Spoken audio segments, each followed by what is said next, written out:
A very good evening to all, one and all present here. I, Dr. Priyanka Vashni, on behalf of Global Learners Meet, an initiative by Vashni Teachers Group, greet you and welcome you all today, this evening, in this series of our webinar activities. To give you a brief of our webinar activities, it has been an endeavor for last 1 year. We've been organizing webinars on various themes, and I think we've been very lucky and privileged to have the eminent speakers from diverse fields.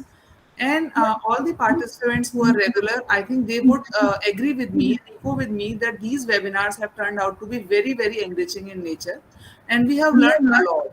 And speakers were from diverse areas. So today, I think one more important thing has happened that we've been privileged to have Dr. Arnab Sen sir again with us.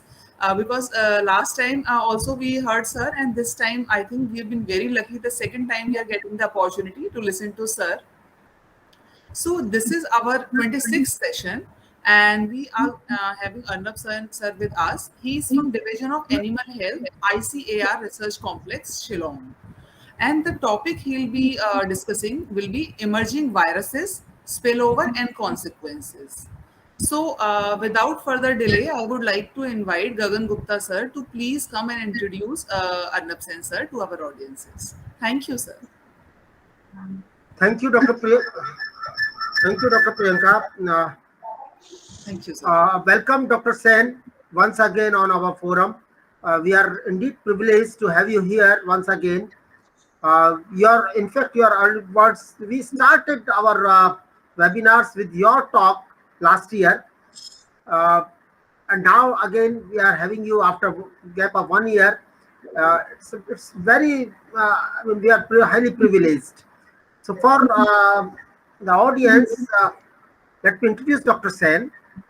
Dr. Sen is having nearly 22 years of research experience in the field of veterinary virology and molecular biology.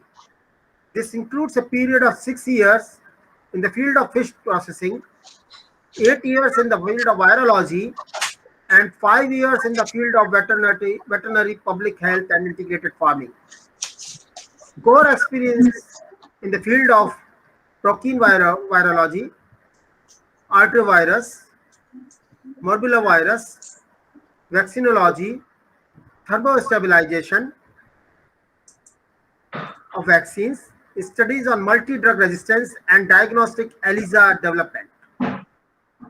He has had 5 years of work experience in tribal farmer outreach programs, information technology and digital infrastructure setup, project conceptualization, creation and management of mega platform for monitoring transboundary animal diseases in the Northeast region.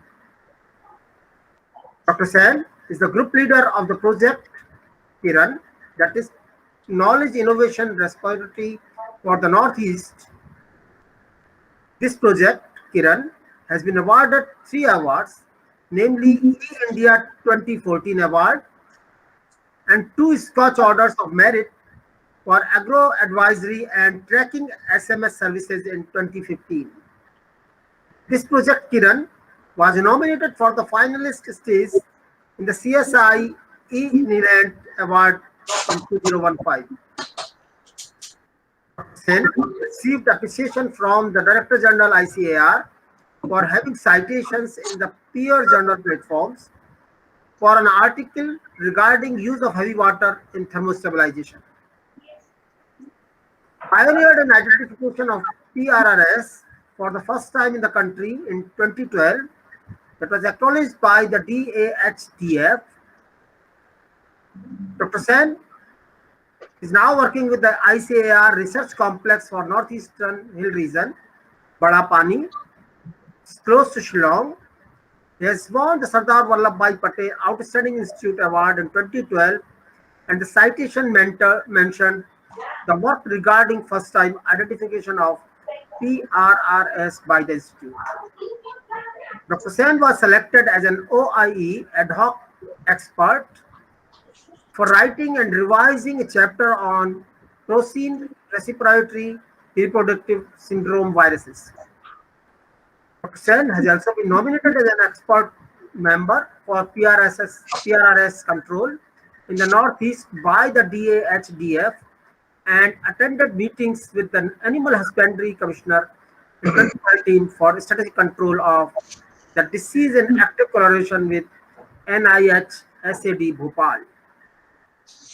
Dr. Sen has also been nominated as an expert in the EU, European Union, India, EU-India Science and Technology Cooperation Days in Food, Agriculture, Fisheries, Biotechnologies, and Health Research during November 2009 in the area of farm to farm, food, including seafood, health and well-being.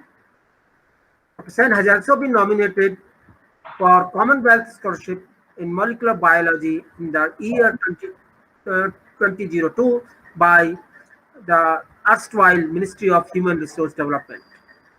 Dr. Sen has also been nominated to function as member of the Interdepartmental Panel of Experts for Certification of Seafood Processing Plants to the European Union in 2021. Dr. Sen has more than 75 articles in peer-reviewed journals, books, and chapters. He has 60 research reports to his credit, 65 journal articles, and 80 abstracts. So today we are highly privileged and obliged in having Dr. Sen with us. Dr. Sen will be talking about the viral definitions of COVID-19 is still prevailing. So it's all yours, Dr. Sen, please. I am sharing your screen. Thank you, Gaganji. Thank you so much for your kind and gracious introduction. So I'm just a very small fledgling who started discovering virology, and right now the main issue facing us. So I'll just give brief introduction before I begin my talk. Is that we are all intrigued by the COVID-19 situation for the last 1.5 years. So it's very important for us to understand how pathogens spill over and what are those diseases which have a interface character. Interface character in the sense which could arise from human-animal environment continuum. So that is the basis of the talk today. And rather, I think that we could, focus on one very important concept which has been developing over the past few years and very valid as of now, is the One Health concept. Now, if humans are to be healthy, it is definitely a matter of importance to keep the environment and also the animal populations healthy. So holistic view of the health concept is called as the One Health. So we'll discuss about that as well. So Gaganji, should I request you to change the slides? Yeah. So now pathogens at the human-animal interface, we all know that the line between human and animal pathogens, because in COVID-19 also they were telling that there is an intermediate animal host which is yet to be identified. It has come from bats, but that intermediate animal host has not yet been pinpointed. So presumably, looking at the existing scientific hypothesis which is in position, it is definitely some animal host which has led to emergence of this virus. So the line between human and animal pathogens has become finer in the past few years, and there has been tremendous increase in number of zoonotic. Zoonotic diseases are diseases that come from the animal population to the human population. Notable among them are hantavirus disease, Lyme borreliosis, Hendra, Nipah, and West Nile viruses. Then there's another important virus called monkeypox and avian influenza. And at that point of time, it was the coronavirus severe acute respiratory syndrome, SARS. Next one. So many factors are responsible either individually or in consonance. That is basically climatic conditions. Then we have am I audible? Some echo. Gaganji, yes, you are audible. Yes, you are audible. Yes. Some echo is Sir, some echo is forming. Yeah, some echo is there. Priyanka, can you take? Priyanka, please see. Gaganji, Yes, I sir. think Dr. Arnab, Yes, sir. all of your mics may be muted. I Yeah, I think think some other devices on. So somebody is using. I can't because I am sharing the screen, so I cannot. I mean, I cannot see the whole thing. so. Anyway, so then there are other factors like migration of humans to new ecosystems. Then discussion of floodlands. One very interesting, correlation between emergence of disease and migratory practices involves the spread of malaria. Because in malaria, especially when we speak about Plasmodium falciparum, there's a term called EIP, that is extrinsic incubation period. Still So not able to this understand. extrinsic incubation period has, I mean, totally altered the way malaria has spread in tropical areas. So they are zoonosis which are vector borne and insect vector prevalence, which needs certain environmental conditions to survive, have altered. So this has led to disease infection in areas which are previously, I mean, immune to that particular disease. Gaganji, just 1 minute. Just a Gaganji, can second. you Just mute a second. Priyanka, Savita please. Vaishnav? Priyanka, Sir, Savita ma'am's mic is on. You can mute her mic. I think she's no, not able to mute herself. just a minute. Now it My is okay. mic She has is- muted. Yeah, now I think it's, Dr. Arnab, please go ahead. yeah. So what we are just discussing is the vector-borne zoonosis, because due to the changing climatic conditions, due to changing geoclimatic variables, the vectors have spread far and wide. So both in case of animal diseases, in case of human diseases, there have been notable changes in the vector, occurrence patterns, and that has led to emergence of several diseases. Next one, please. So now, the definition of an emerging infectious disease would be newly identified and previously unknown infectious agents that cause public health problems. So the SARS-CoV-2 virus comes under this category. Then we have another disease called as the re-emerging infectious disease. Infectious agents that have been known for some time had fallen to such low levels that they were no longer considered public health problems and now showing upward trends in incidence or prevalence. So ideal pathogen under this would be the tuberculosis, Mycobacterium tuberculosis, then anthrax. So these are all re-emerging infectious disease. Next one. So you can see that since 1999, the newly emerged viral infections in the Southeast Asian regions are a huge number. I mean, you have the entire list in front of you. Then we'll just see it in detail as well. Next one. So you can see that in 1976, Ebola virus spread from bats. Then in 1981, HIV-1 came from primates. Then you had E. coli O157H7 responsible for hemolytic uremic syndrome from cattle.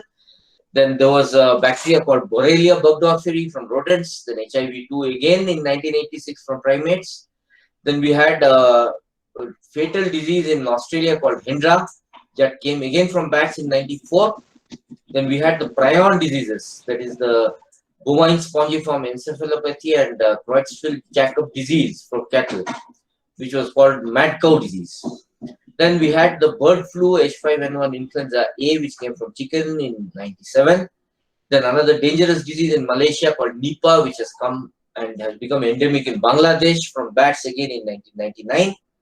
In 2003, we had the SARS coronavirus 1, presumably from palm civets from in China, Guangdong in 2003.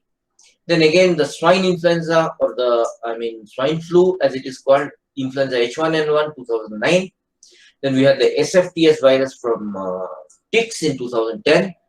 Then we had the MERS coronavirus from camel. That is again, I mean, the Middle East respiratory syndrome, very closely like related to the SARS coronavirus in 2012.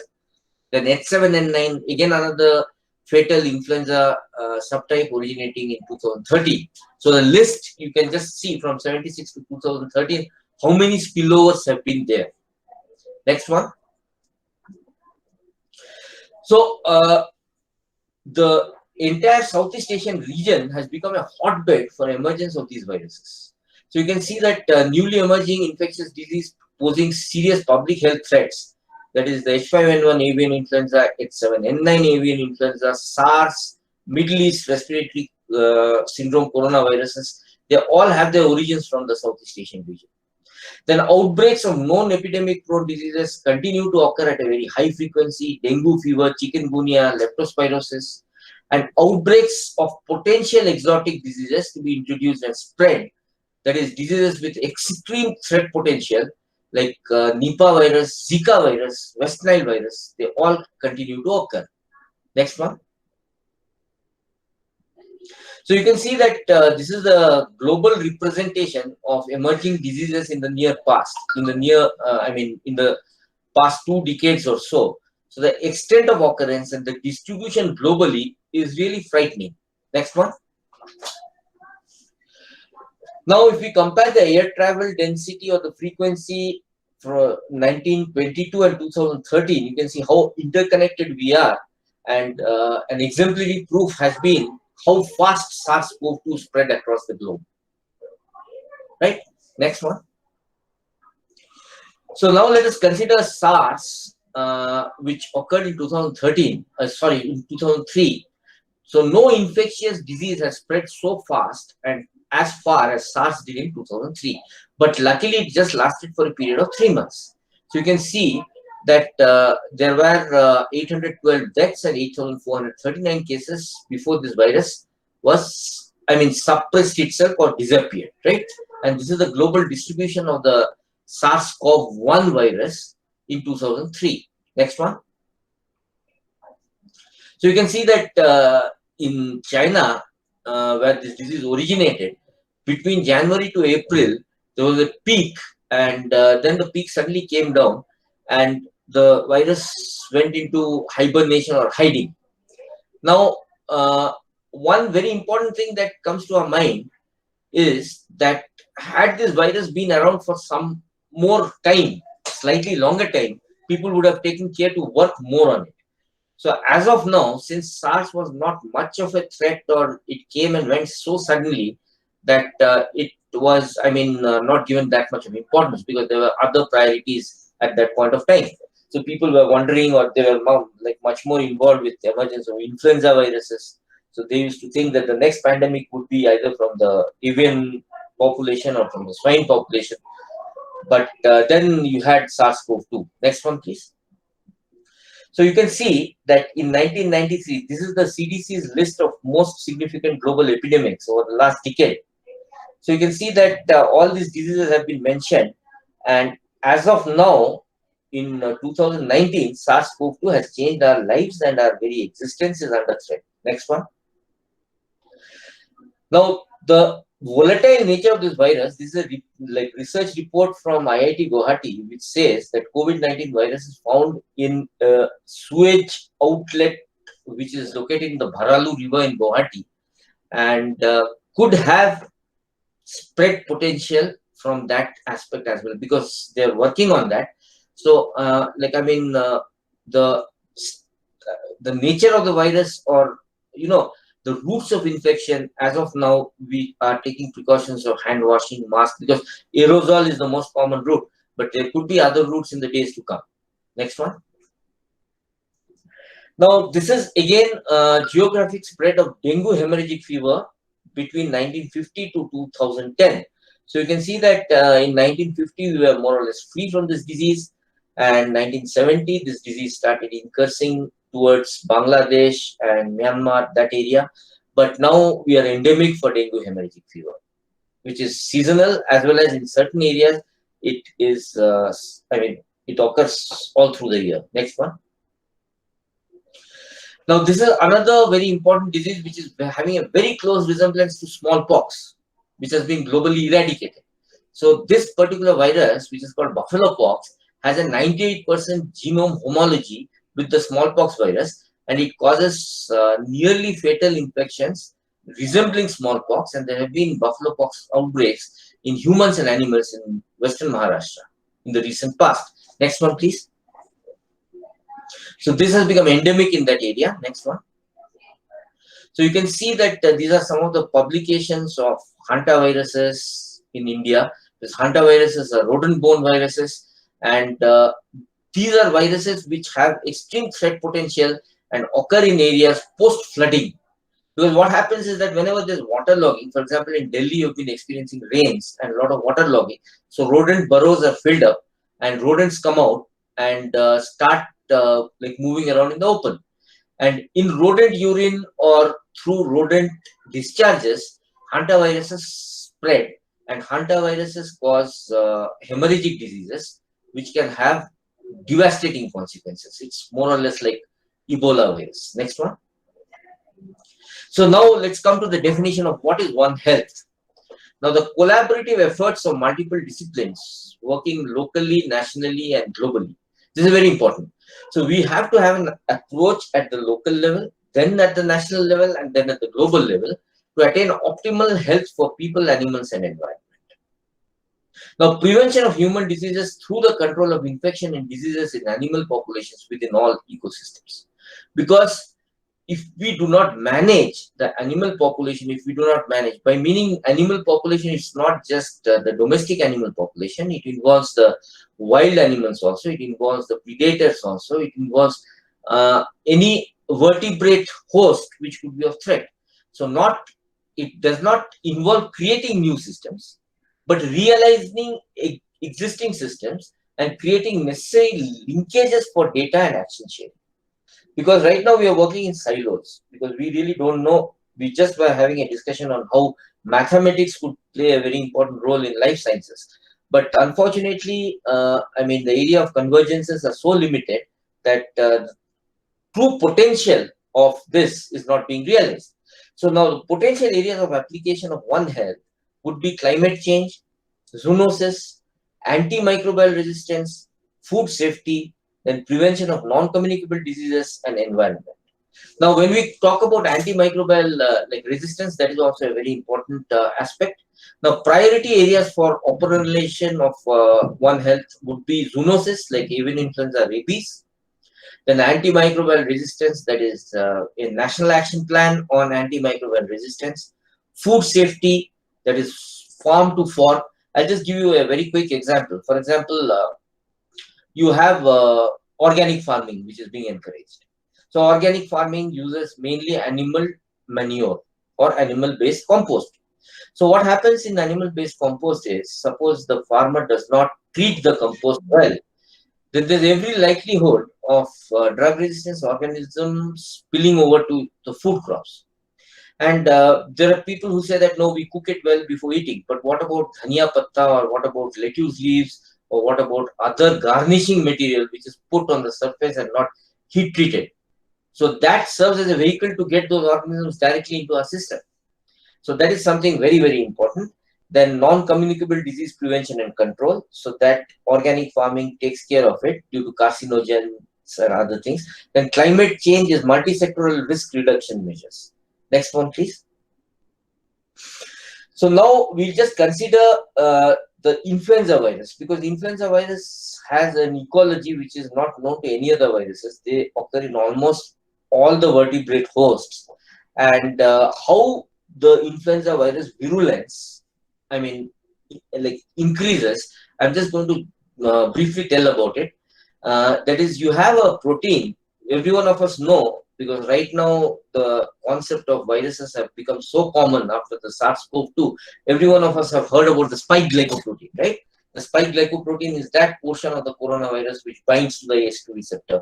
In the same way, the influenza virus has the hemagglutinin protein, which helps in attaching to the host cell and fusion of the host cell and the viral membrane. So the hemagglutinin protein is produced as a precursor. So if you can imagine a closed umbrella, I mean, you have a switch umbrella which is closed. So that is the precursor, and it's called HA0.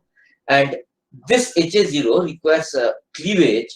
The same thing with spike glycoprotein. Why, this COV2 is so much of a threat? Because there is a furin cleavage site in the SARS-CoV-2 spike glycoprotein. Now, protease, in the sense, it cleaves that and it exposes the HA, and then the protease determines how efficiently the virus will bind to the host cell. So the precursor is cleaved by host proteases. Now, if my protein is being cleaved by trypsin-like proteases or serine-like proteases, then my virus replication is limited to the respiratory tract. But suppose my virus mutates and this HA starts getting cleaved by furin-like proteases, it starts getting disseminated through every organ in my body. Next slide, please. So you can see that host proteases trypsin-like are found only in the respiratory and intestinal tract. So the HA0, or the precursor of this hemagglutinin of low virulent avian influenza in birds, has a single arginine or single basic amino acid at the cleavage site. So based on the presence of multiple basic amino acids, there are two types of avian influenza. One is low pathogenic and is high pathogenic. The moment you have many basic amino acids, then the HA0 starts being cleaved by furin proteases, right? And that enhances the viral virulence of this virus at least 20-fold. Next one. So, for example, high pathogenic and low pathogenic avian influenza, how do they differ? So, as I told you that highly pathogenic avian influenza have multiple basic amino acids at the cleavage site. So, they are cleavable by ubiquitous proteases which are present all across the body, and it can cause extensive damage to all systems and vital organs. And mainly they are belonging to the furin class. Next one. So you can see that in May 94, you had one R. R stands for arginine. So there was low cleavability. So the virus was restricted only to the respiratory tract and to the digestive tract. But in December 94 to January 95, it acquired major multiple basic amino acids at that site. You can see RK. That led to high cleavability. And then the virus, which was restricted to digestive and respiratory tracts, started to multiply systemically. It started to affect kidneys, it started to affect lungs, everywhere, right? So that is a molecular basis of virulence, which is very interesting. Next one. So avian influenza can transmit through oral conjunctival respiratory routes, because we already had a couple of deaths from this virus in Delhi and Gurgaon in the last month or so. So there is direct transmission, secretions and excretions. 1 gram of the excreta of a bird contains highly pathogenic avian influenza to infect 1 million birds. So that is the titer of the virus. Then indirect is through contaminated eggs, flats, feed trucks, fomites. Then airborne transmission also occurs. So what happens is that if these 3 transmission pathways occur simultaneously, it's very difficult to control the virus, right? Then the transmission can also take place by migratory birds. So influenza has a seasonal, prevalence. Next one. Then let's consider another deadly agent, which is the Nipah-like agent, Nipah virus, which is present in Bangladesh. It has just recently come up. Then this virus was discovered in 1999. So it's very new. And it's related to that Australian Hendra virus, which started occurring in horses. So it causes severe, rapidly progressing encephalitis in humans. There's a mortality rate which exceeds 80%, and it can spread by close contact with infected pigs or bats.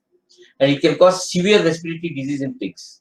And another important aspect of Nipah virus is that it utilizes the ephrin B2 and B3 receptors that is conserved and ubiquitous, because these receptors don't vary amongst species.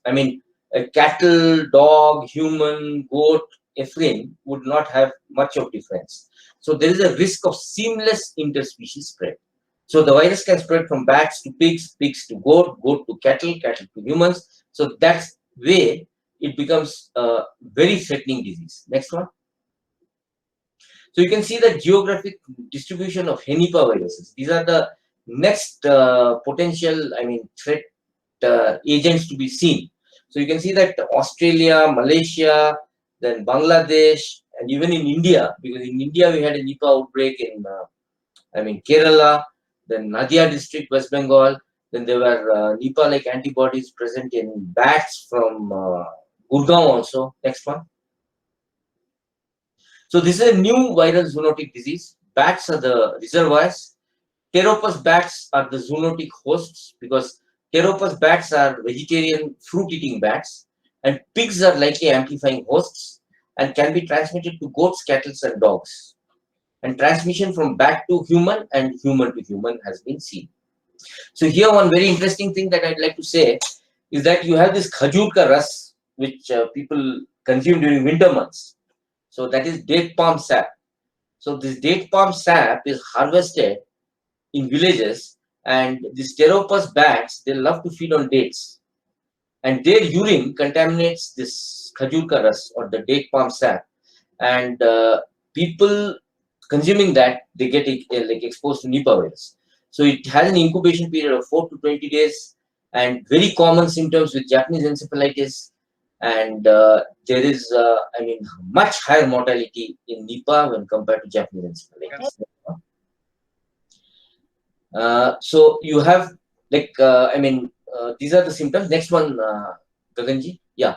So now in the Malaysian outbreak, that is where the Nipah started, you had 24% cases having septicemia, then gastrointestinal tract bleeding, renal impairment was seen in 4% cases, and in asymptomatic cases, you had relapse or late onset encephalitis, residual neurological defects like paralysis prevailing or some sort of paresis which was seen, and the only support was ribavirin, because the same thing which applies to COV2, you started using everything starting from chloroquine to ivermectin to whatnot. So there's no such definitive treatment, so everything is empirical. So Nipah virus disease in animals, in pigs, it is highly contagious, but it is asymptomatic, and it's called as a barking disease, because pigs infected have a characteristic cough along with neurological changes. There's muscle tremor and other things, but low mortality. It's very difficult to detect this disease in pigs. So this is the Pteropus bat, and they're also called as flying foxes. So they carry the virus, but they're not affected. Now, very interestingly, bats are a very important niche reservoir, because many viruses are present in the niche of the bat population, but they harbor these viruses. They are reservoirs of the virus, but they are not affected by it. And the virus is found in the urine of bats, partially eaten fruits, that is spread through the saliva of bats, and there's no known secondary host. Next one. So this is the transmission cycle. So you have direct bat to human, then it can spread to horses in case of Hendra, and pigs in case of Nipah, and the dead end host is the human being. Next one. Now, in Nipah in Malaysia, there was no human to human spread. So only from pigs, people got the infection. That is direct contact with body fluids, aerosols, then maybe vertical transmission across placenta in pigs, then spread through semen and other needle-based methods. But the next one please. But in Bangladesh, the system, the infection profile changed radically. So it was person-to-person spread was reported in Bangladesh and India, which was not seen in Malaysia. Then bat-to-person spread was not reported in Malaysia. It was common in Bangladesh and India. Contaminated fruit and unpasteurized date palm juice. These were the major sources. So you can see that mortality and morbidity, the case fatality rate, the extreme right-hand column, 78, 40, 9, 68, and 100. So you can imagine how threatening this virus is, right? And yeah, next one, please. So this is the, Bangladesh and Indian regions. Of course, now the disease has spread across to Kerala also, but it has been controlled. But we really don't know whether it's lurking, it's overwintering, and whether it's waiting out for the next round of infections and when it will occur. Next one. So these are the, this is the village in Siliguri where Nipah outbreak first was detected in 2001. Next one. So another thing is rabies. This is one of the most old diseases. A lot of people even today die out of this disease due to this dog bite, especially in the rural areas, even in urban areas. Because one thing we should remember, that now mainly people are aware, so they go for post-bite exposure vaccination. But one thing which we as laymen don't know is that it depends on the category of the bite. Suppose you have a dog bite very close to your face, so that is called as a category 4 bite, or maybe some sort of wild animal mauling you and the saliva coming in touch. So that time, along with the rabies vaccine, you have to go for rabies immunoglobulins also. Because unless you go for immunoglobulins, the virus will spread to the CNS. And the virus, once it enters the nerve tract, there's nothing in the world which can prevent the virus from spreading and sure death. Globally till now, because this is one of the most oldest diseases, only one person has recovered after the virus has entered the nervous system from rabies. Okay, he was induced into coma and then somehow he recovered, but almost invariably, if you look at any of the ID hospitals in major cities, 70 to 80% patients, they die from rabies and the rest die from tetanus. So it affects humans, domestic animals and wildlife. Then it demands multi-dimensional approach, the control of rabies. So there's a technical dimension, there's a social dimension and a political dimension. Because the moment you start going for neutering the pets or sterilizing the pets, you have animal rights group, they say that no, it's cruelty. But I would, request any animal right activists to visit an ID hospital and see a terminal rabies patient in the last throes of his life. Okay, it's pathetic. What we call as hydrophobia is very pronounced, because I have seen a couple of such cases, and this is one of the most painful deaths and one of the most threatening viruses known to mankind. So it needs multidisciplinary approach and expertise. It involves different administrative levels and players, like central governments, local governments, civic society, NGOs, and international partners. Next one. So the components of One Health would be a human health aspect and animal health aspect. Now the approach is, if we have to go alone, then there's a long way to go. Now, how to go together? So we have to forge partnerships, we have to go for joint planning, and we have to go for pool funding. Next one. Now, another very important thing is antimicrobial resistance. So we are coming down, or the resistance has increased so much that is, if you visit any hospital ICU, you'll find that some stubborn strains which don't respond to any of the antibiotics known. So post-operative cases, many of the patients die due to septicemia, and that is due to AMR, antimicrobial resistance. So if we compare human and the animal health aspects of emergence of antimicrobial resistance, the risk factors in humans are self-medication. Because here you walk into any pharmacy, you purchase an antibiotic. If it is to be taken for 4 days, you take it for 2 days, you get a relief and you leave it halfway. Then in case of animals, it's the use of antibiotic growth promoters. So in poultry, mainly poultry, they use this for promoting growth and for pathogen, regulation. Then patient compliance, that is underdose versus overuse. This is very common in COVID times. The moment a person is suffering from cough, he just runs and starts taking azithromycin. He starts taking doxycycline. He starts taking other antibiotics, for example, cephratems. So this is self-medication and overuse or irrational use of antibiotics. Now, in animals, it is the withdrawal period or milk discard time, because suppose a cattle has been given a high dose of antibiotics, so you should not use that milk, because that milk would contain high levels of that. Now, coming to this, I'll just narrate a personal thing which I've seen in the city of Meerut. So I was going there by, train. I was going to Bareilly. So I found this Gwala who was in the month of maybe May, June, peak summer. So he was carrying a milk can. So you know that milk spoils very fast. And if it's not properly preserved, if there's no cold chain, if there's no cold hold, the milk will spoil. So I found him, opening a vial of tetracycline and, spilling that entire thing inside the can of milk. So you just imagine that such a high level of antibiotics would prevent any organism from growing. But unknowingly, that milk would be given to a family who would feed their child and that high level of tetracycline would lead to kidney problems, ear toxicities, and all. So that is where the risk is. Then over-the-counter sale is one very important problem. Then antibiotic sensitivity test is never done. Whenever we go to a clinical practitioner, it is just empirical administration of antibiotics. Then use of new and expensive drugs, because we generally go for 6th generation antibiotics without trying the others. Then in animals, economic factor plays a role in selection of antibiotics. Then you have life duration of illness, which is a determinant in human health. Trade, production, food security is a determinant in the animal sector. And counterfeit drugs is a major concern in the human sector, because they have found that 30 to 40% of antibiotics have no activity, or suboptimal activities. And it's a minor issue in the animal sector. A cost factor is very important. Next one.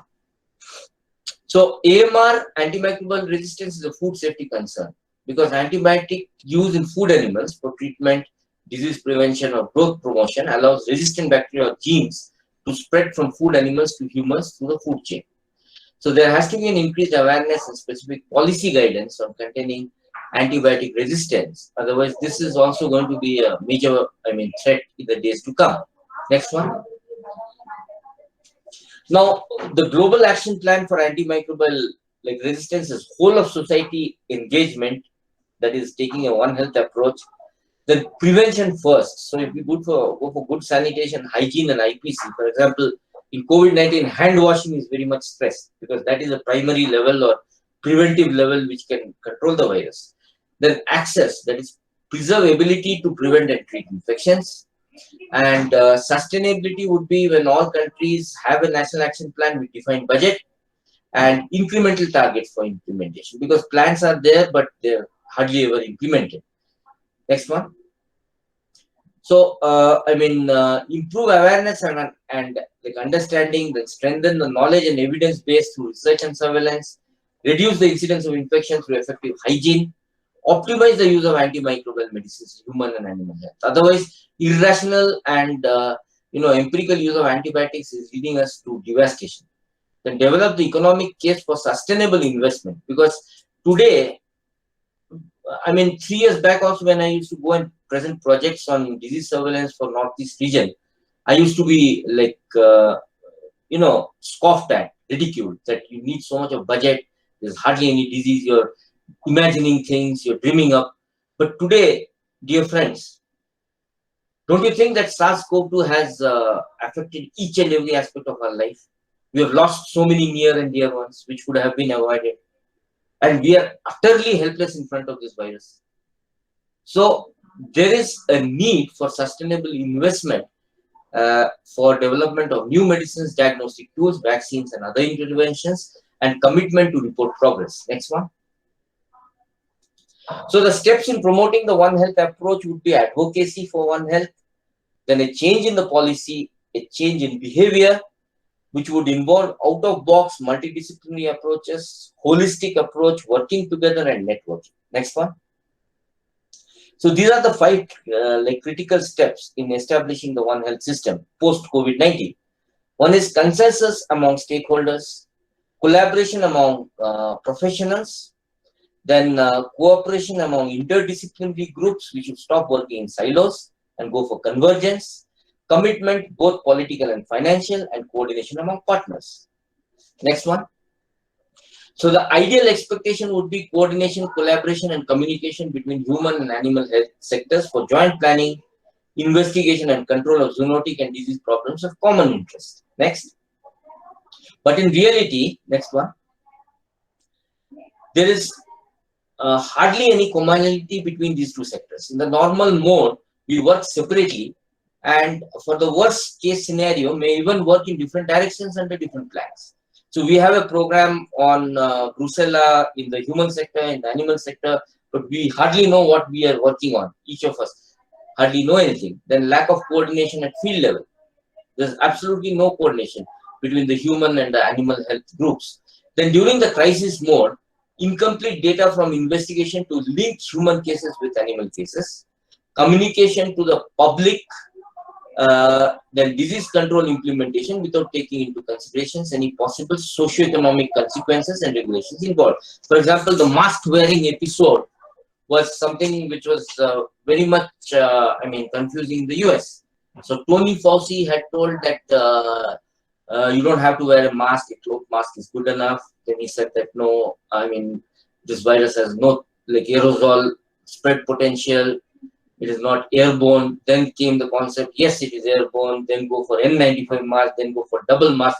So all these conflicting messages, people generally, don't know whom to believe and what to take and what not to take.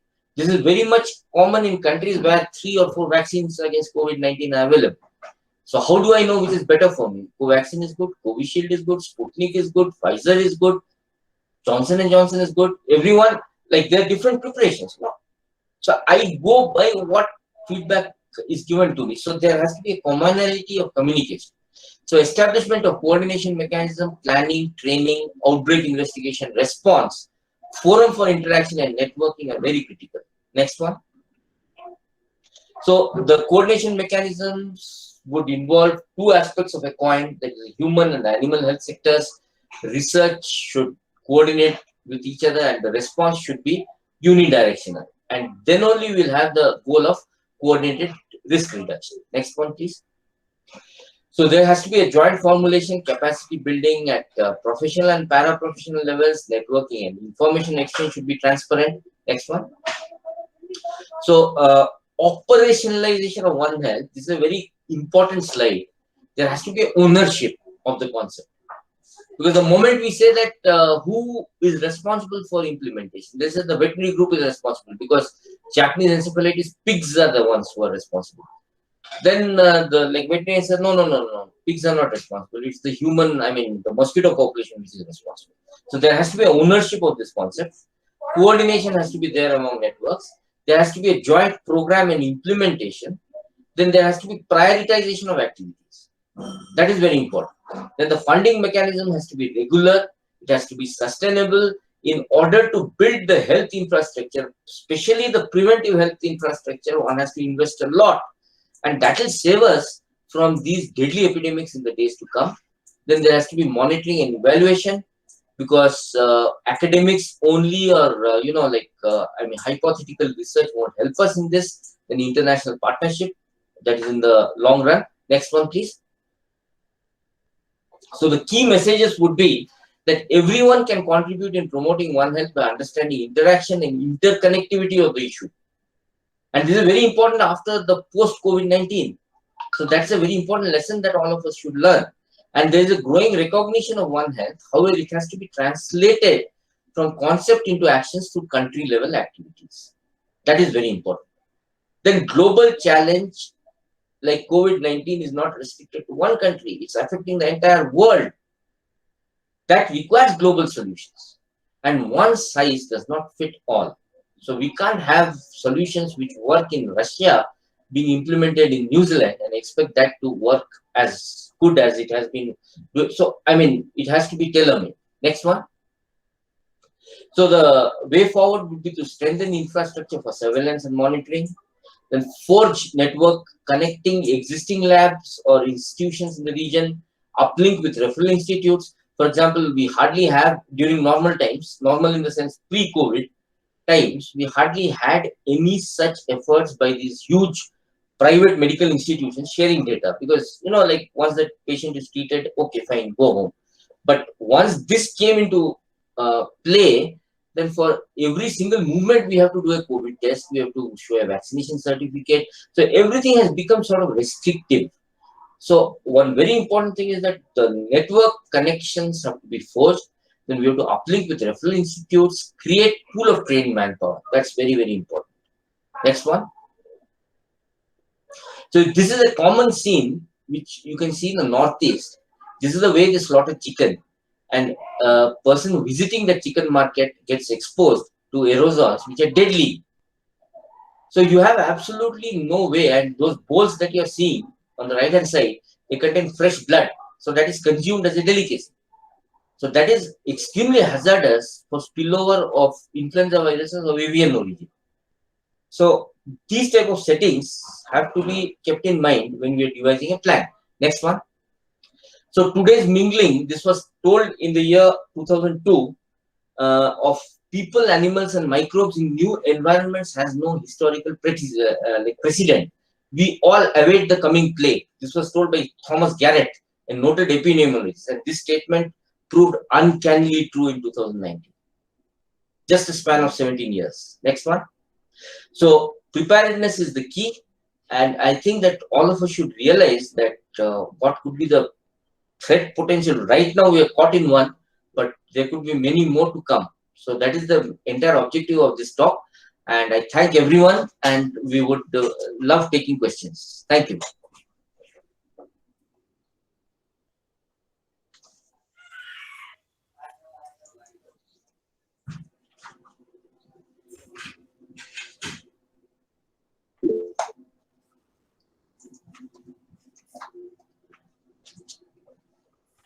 Gaganji, if you can just kindly, take the questions. So I'll try my best, because if I know, otherwise I'll refer and get back to Gaganji, and he can. Arnabji, there are not many questions in the chat box, Yeah. but still there are some which I hope with time we'll have some more questions.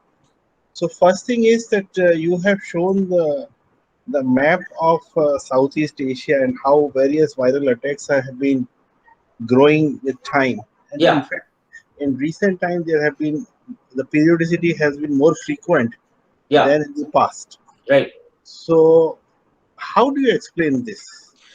See, Any if particular you just reason? visit, here I've got a very important thing to tell, which I should have told. If you visit Guangdong, they live in houseboats, They live in tired houseboats with 3 tires. In the lowermost tire, you have the pigs, and in the intermediate tire, you have birds and ducks, and the uppermost tire, you have the human beings. Hygiene and sanitation is appalling. It's horrible. So there's open defecation. So the birds feed on human feces, and then the bird feces and the human feces are eaten by pigs. So that recirculatory pool, getting all these species together in a closed, confined space, is very common in Southeast Asian region. That is due to the small land holdings of the farmers, the practice to keep everything under one roof, under close cohabitation, leads to spillover, which is encouraged. Just like I showed in that picture, they drink this chicken blood raw. So suppose you are drinking chicken blood raw, you are, exposing yourself to unknown viruses. You're, I think that initial hypothesis is that it spread from the wet market in Wuhan, which is again contested because there are a lot of, scientific loopholes there. But the commonly accepted fact is that it came down from Wuhan. That's very, very hypothetical and very idealistic. But if we are to assume that, then these people eat everything, starting from snakes to pangolins to bats to whatnot. So the food habits, the farming systems, the way of, close cohabitation between composite livestock species and humans under a small confined space contribute to this type of viral disease emerging. And then you had asked a question on how a virus changes its orientation. In current pandemic, we have witnessed so many variants of the COVID. That is a question which I, as a virologist, myself, I am puzzled. Because we are discussing about this. See, when it comes to a virus mutation, it is not a single site. For example, the 458 position here is seen in 3 or 4 different variants. And each of these variants have arisen in different locations. One from Brazil, one from UK, one from South Africa, one from India. Now, the Indian Delta variant has gained, has got 2 mutations or 3 mutations exactly resembling the UK, Brazil, and the South African variant at exactly the same position with exactly the same amino acids changing. So that is very, very difficult to explain, means we have no idea.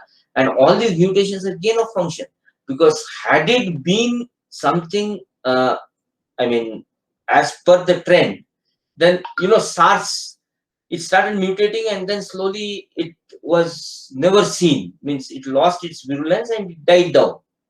Because any animal spillover virus has to adapt to a new species, in this case humans.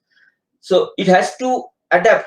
Like for example, HIV has been there since 1980s, but till now HIV being so much of a variant, because the type of mutations in HIV is a major impediment in developing a vaccine against the virus, but it has not led to the way the virus, I mean, changes or shifts its infection. HIV is still spread through those routes. It's not aerosolized. So this is a virus which is absolutely, I mean, it beats the definition of so many things. Means, I mean, we have to relearn the entire subject of virology. So I think everything is very speculative at like this stage, or it's highly academic. People are being too formal that, okay, I mean, this is a mutation hotspot and it can happen. But that is just reassurance. It doesn't fit so many other aspects. A virus can't decide where to mutate and when to mutate and how to mutate. It doesn't have any self-thinking mind of its own. So thinking that like at those positions, these amino acids have changed in UK, South Africa, and Brazil, and all the three of them together changing in the Delta variant is something which is, I mean, which defies logic. As per my, means this is my like personal opinion, but the variants are coming and they're of big concern. But one thing which is very positive is that they're being protected by the vaccines. So I don't think that any major vaccine breakdown is there. So that way it is good. And whether viral attacks have anything to do with radio frequency, we got COVID when world was, so this I really have no idea about. And like what has happened after COVID, no, there's been so much of alarm, so much of, like for example, the theory that it's genetically engineered. So there's been a lot of smoke screen. So one really doesn't know which is true, which is not, and I mean, what could be a possible fallout of this? Like I think that like none of us can say that how long the immunity will last, whether we need a third booster, and whether we need annual boosters, whether these vaccines will protect us against future variants, whether the virus will remain the way it is, whether the third wave will come, and what is this third wave. Because the second wave came, there were a huge number of deaths. That is just due to, I mean, people disobeying the corona because they thought that this is gone, we are all immune to it. And as means expectedly, we should have got immune to it by now. Herd immunity should have come. And one more very strange thing is that certain very vulnerable sectors like slum dwellers, then I mean, the incidence of the disease is much lesser when compared to the urban population. But in rural India also there have been lots of fallouts. So entire thing, I mean, we are learning as we progress. So a lot of new things are being learned, a lot of old things are being unlearned. And these days, a lot of RWAs, in the sense, I mean, you mean to say that they're like, what is RWA, Dr. Vashne? In the chat box. Residential Welfare Association. Okay, residential welfare associations who are nurtured. Yeah. So that's what. See, because the animal lovers, they are very emotional when it comes to animals. I am a veterinarian myself, and I support the cause of feeding stray animals. Exactly, it means I 100% agree with you. But there has to be some sort of regulation, because if you look at cattle-related like accidents or dog bites or even monkey bites, because unless you regulate the stray dog population, it's very difficult. And the worst thing is that they not only bite humans, they bite cows also. And cows can be, I mean, they also can act as source of rabies virus. So suppose someone goes and pets a cow and the saliva falls on his hand, there's a cut, and he unknowingly gets rabies. So we go for post-exposure vaccine when we are bitten. But all the time, rabies doesn't come through bites. It comes through unknown means also. So suppose a drop of cattle saliva falls on your hand and there's a cut, then 4 months later, you find that your lower leg is paralyzed. And then you go and then you start getting respiratory spasms. And then the doctor realizes that you have rabies. So you really didn't know that how you were infected, because during that span of 3 months, you have had several animal contacts, right? So those animal contacts could have led to your getting exposed to the virus. So that is something which is very, very important, and I think animal lovers should be educated on this. And then we have a question as why is it said that we should not be worried about using live viruses as medical treatment? Uh, that is a very interesting question, because the most effective vaccine, because you have two types of vaccine, right? You've got now you have several types. You've got plasmid vaccines, RNA vaccines, you've got vectored vaccines, you've got DNA vaccines, so many. For example, RNA vaccines were first tried in case of COVID-19, the Pfizer one, which is being used in the United States. Then yesterday itself we have approval for the DNA vaccine, which is the first human DNA vaccine to be approved. That is by Zydus Cadila, the COVID-19. So live viruses are called as attenuated viruses. Attenuated viruses are viruses which are passaged and which are made to lose their virulence, but they provide the most strong and robust immunity. Because when we consider post-vaccination immunity, there are two things. One is the cell-mediated immune response, one is the humoral immune response. Humoral immune response are responsible for your antibodies. So antibodies are basically, agents which protect you long term, because today if your antibody reserve is high, then the moment you get exposed to that virus, the antibodies start producing and the virus is neutralized. But the cell-mediated immune response is equally important to determine how robust your antibody response is going to become. So cell-mediated immunity is the first gate, and the antibody response is the target. So you have to pass through the CMI, cell-mediated immune pathway. So in many cases, the killed viral vaccines, they have very poor cell-mediated immunity. So they have to be coupled with agents which are called adjuvants. So in live viruses, the cell-mediated immune response is robust, leading to a better antibody titer. So that is why live viruses are used. But if I could intervene and say that advocate of Covaxin have been talking about inactivated virus. Yeah. They're not talking about live virus. Yeah, because here you don't have any live viruses, because this virus is so volatile that developing a live virus, God knows, we may be like inoculating a virus with 50 times more spread potential. So no one is daring to talk about live viruses when it comes to COVID-19. So inactivated viruses have proven very good. The other inactivated virus which is commonly used in controlling RNA viruses is foot and mouth in animals. So foot and mouth disease in cattle, that is again an inactivated one, but it requires every 6 monthly booster. Otherwise, the titer is not maintained.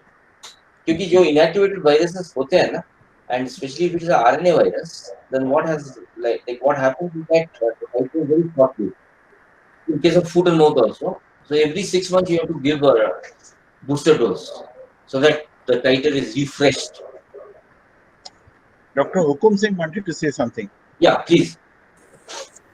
Actually, since Saab, very enlightening lecture, and since you had some interest, showed interest about the mathematics, and after going through your lecture, I found a lot of mathematics is there in virus.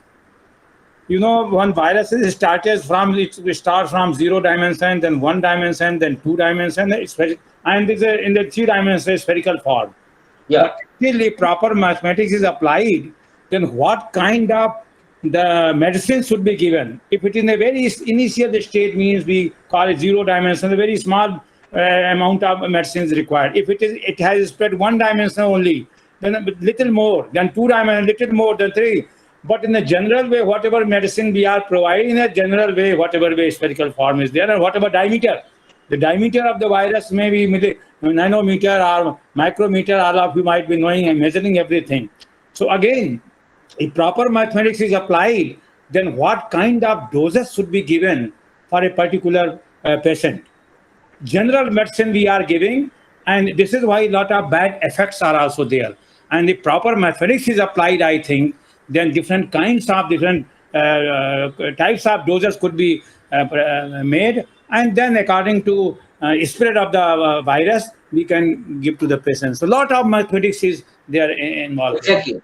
And here, one thing, Professor Hukum, I would just like to tell you is that a virus utilizes either a single receptor or sometimes it utilizes a co-receptor, because HIV has a co-receptor utilization along with the main receptor. So CD4 is the main receptor, and you have the CCXR5 or CCR4, which is a co-receptor. So suppose a virus utilizes two classes of receptors and one class of receptor, the growth kinetic curves, they vary.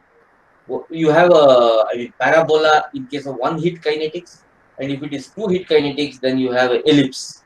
So a two hit kinetic virus, that is much more efficient in adapting to a host or causing maximum damage when compared to a one hit kinetic virus. So these are very, very important things which one has to keep in mind, and there's a lot to understand in terms of because viruses are the so-called borderline between living and non-living, because viruses are believed to be non-living outside the host. When they encounter a host, they're thought to be living. So the very definition of life stems from them. That borderline between life and death or life and no life is something which viruses occupy. So this is now, our understanding is rapidly increasing. We are trying our best, and I think that every one of us should follow whatever is being told to us. But it's pretty interesting to look at how this virus came up, how it spread, how much of damage it caused, what consequences are there. And as of now, I think that we should all hope for the best and hope that this dies down and we are able to return back to normalcy. But again, it's only hope. So if I could add, sir, then there are two sciences which we are working. One is personalized medicine, right, and second is targeted delivery of drugs. So you would be provided appropriate quantity of a particular drug at a particular spot Yes. of the body. Yes. So that is purely mathematics, sir. Yes. Yes. And more addition, very nicely, I think, since our parabolic and elliptical again, elliptical say the compact form. So it could be removed very easily. But if it is in the parabolic form, it will expand. So again, but how much expansion will be there? And accordingly, just what Dr. Vasne has mentioned, that then again, size of the medicine and other dose of the medicine has to be Yes, sir. Because what you said, that parabola is very difficult to control, because that in virology we call it as MOI, multiplicity of infection. Right. So suppose you have one virus particle, then that one virus particle can go on to make expanding all the time, expanding. Yeah. But suppose it uses two receptors, then you have two virus particles. So at the end, we'll have only 50 virus particles. Yes. So all the receptors would have been covered by them. So then what happens is it's easier control 50 rather than 100. So these things are very important and one has to keep them in mind. Yeah, Gaganji. Yes, thank you very much, sir, Dr. Sen. I have a little different diverse kind of question. See, you were trying to give analogies between the human health and the animal health side by side. Now, what about these vaccines? Number one. 1 second. Yes, please. Bunty, I'll just call you back. ठीक है sir, एक minute. ठीक है sir, I'll just take that. What about these vaccines? Because I believe that the set of vaccines will be different from one animal to another. And then many of the questions which you have already answered, like influenza, one has to take vaccine every time every year, or every year. That's the nature of this vaccine changes as the nature of the virus changes. Yes. So can we think of having a unitary vaccine sometime, which may be, because now one has to take so many vaccines at different stages in the lifetime. Please. So, sir, one thing about animal vaccines is that the animal vaccination coverage is much lower in case of, animal population, maybe due to cost constraints or due to limited coverage. Because as a result of that, what happens is that you have a significant population of animals who are not vaccinated. Then, like one more thing about like animal vaccines is that it depends on the value of the animal. So suppose you have companion animals, like pet dogs and other things. So owner will not mind spending 7,000 rupees also for one vaccination. But suppose you have a goshala where you have 100 cows. So then those like owners will think that chalo itna paisa kahan se aayega, how will vaccinate them? So they like remain unprotected. So when it comes to the human vaccines, sir, human vaccines, you have active, I mean, immunization. But one thing very good about the present government is that they have started the, I mean, disease control programs under which they are trying to immunize maximum animals. This had never been done because there's a Gokul mission now under which free vaccination is being given to the cattle. So this has long-reaching effect. The problem with us, sir, is that we expect overnight results. You cannot. So it has to start somewhere and then it will take time to give the desired result. So whatever is being done is being done with the right intention and we are doing it in a proper manner. So we have to wait and be patient for the, consequence. Then when it comes to human vaccines, like there are vaccines which are uh, so much varying. For example, influenza, like you said, the seasonal type of flu may vary. So the vaccine also will vary. So that way, one has to be very clear about like one thing is that there are some vaccines which will protect you lifetime. For example, measles, chickenpox. Once you get the disease, you are never infected. But there are other diseases against which you have to take like adequate precautions, and there are particular diseases against which the vaccination status is not yet fully known. Because right now we all have taken 2 doses of Covishield or Covaxin or whatever, but whether we have to take it in future or not, that time only will tell. Because as of now, we are like our understanding on this is very limited. Yes, true. We can understand that because of lack of the data. But can we say that the animals have the better immunity as compared to the human? You touched upon this point from the rural background and the slum backgrounds and in the urban backgrounds. Yes, sir. Like animals, definitely, because see, animals are exposed to much more pathogens. Like for example, if you look at the immunity of a stray dog, which eats rotten food, drinks dirty water, and still survives. So compare its immunity with like animal which is kept in very posh like environments. So that is definitely there. The innate immunity mechanism plays a very important role. But more than the innate immunity mechanism, it is something related to the constitution, because there is another school of thought which says that the gut microbiome, Yeah, this is the the type of food we eat, because now the latest type of therapy is copropherapy.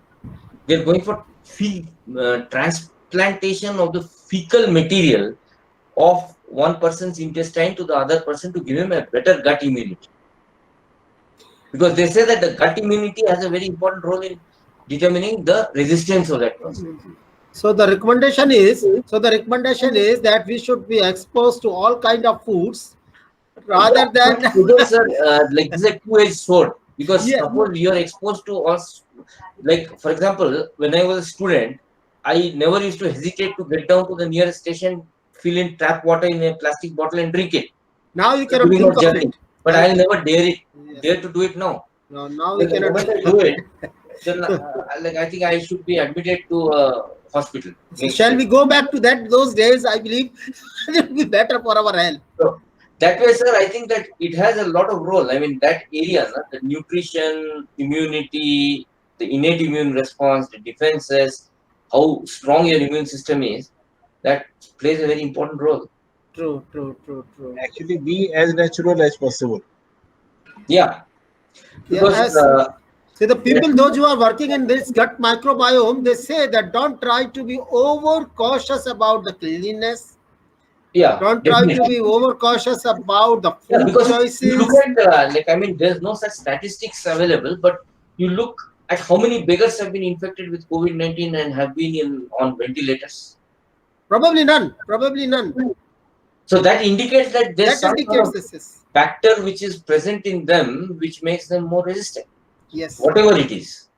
Yes. and that has to be, I mean, investigated and explored. But often it is being seen that they became the transmitter for the virus. They take it. Nothing happens to them, but they transmit it to Yeah, somebody yeah. else. Yes. Like, yes, because they are asymptomatic. So Yeah, they are asymptomatic. asymptomatic have Largely more threat in spreading the virus rather than suffering from it. They are communicators. And then if you look at the second wave, then you have a lot of casualties in the young age group, which was not there in the first wave. So that way, Yes.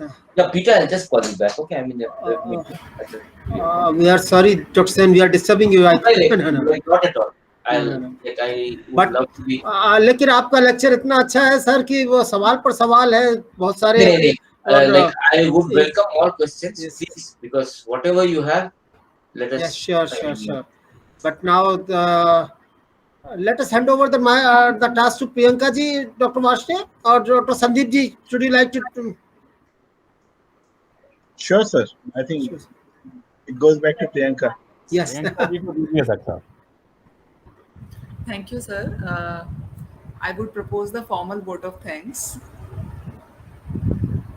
Respected Dr. Sen, on behalf of the Forum of Global Learners Meet, we would like to express our heartfelt gratitude for taking your time out and sharing your knowledge over viruses, their emergence, and related trends. Your talk has been really enlightening, sir, and pertinent to the present context.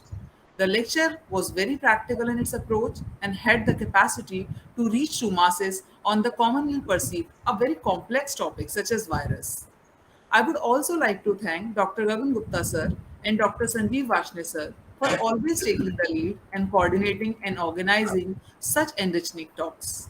I would also like to thank our participants for taking active participation and making this webinar a success. Once again, thank you very much, Dr. Sen, for being with us this evening.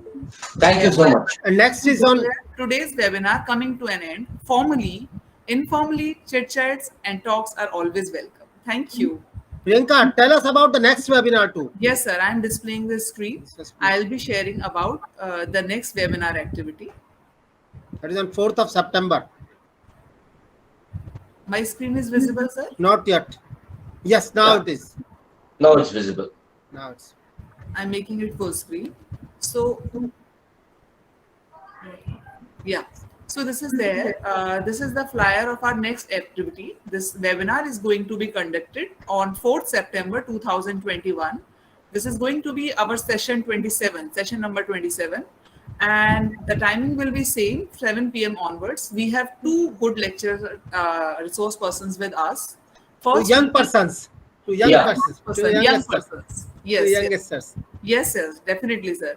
So we'll be having Amit Ranjan ji with us from School of International Politics and Department of Religious Studies, Florida International State Miami University. And he'll be talking over John Lang, Interloper, Mofussilite, and a General Historical Delight. Then we have Shiljan Ahmed Siddiqui with us. He's from Department of Agricultural Microbiology, Aligarh Muslim University, Aligarh. And his topic will be antimicrobial resistance in the COVID-19 epoch. So we have very interesting talks with us, and this webinar, again, I would repeat, is going to be organized on 4th September 2021, and the time will be 7 p.m. onwards. Thank you. Thank you. Thank you. Thank you so much, sir. Thank you, Okay. sir. Please stay safe and stay healthy. Thank you. Thank you. Okay, sir. Thank you, everyone.